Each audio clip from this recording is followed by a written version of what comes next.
नहीं पावे करम के लिखना लारे, हर कोनो बात नहीं पावे करम के लिखना लारे। हरे हरे हाय मन महाजन कर संताप, मन महाजन कर संताप, पर सबके भाग लिखैया ऊपर वाला है रे, पर सबके भाग लिखैया ऊपर वाला है रे।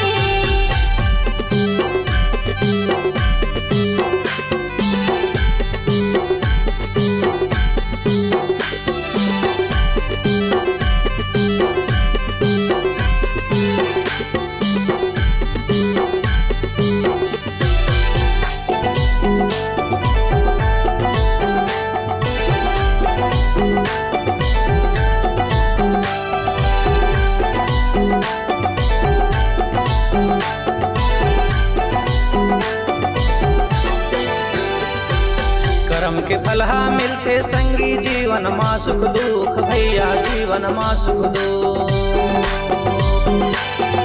करम के फलहा मिलते संगी जीवन माँ सुख दुख भैया, जीवन माँ सुख दुख।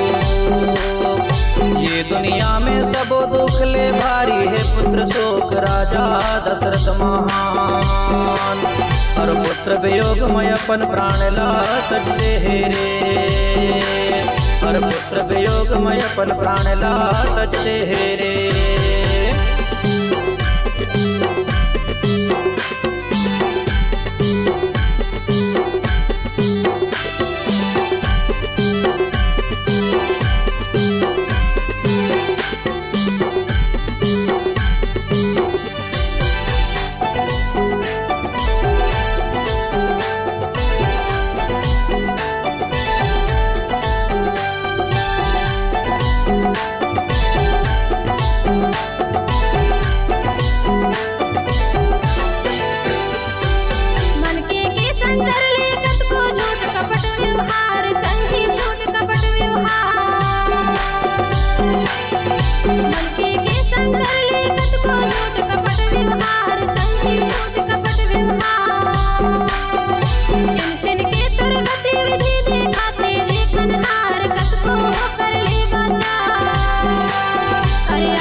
गवार है कतको जगमा गरीब यो धनवान संगी, गरीब यो धनवान।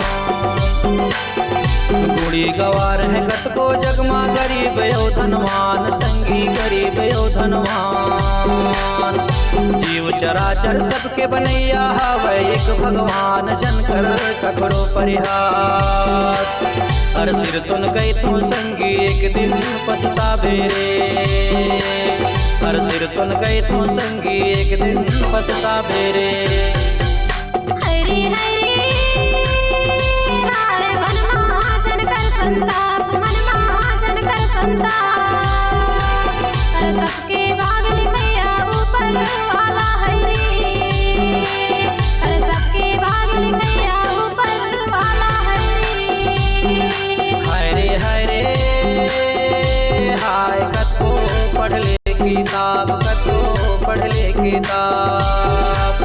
और कोनो बाँच नहीं पावे करम के लिखना ला रे, और कोनो बाँच नहीं पावे करम के लिखना ला रे।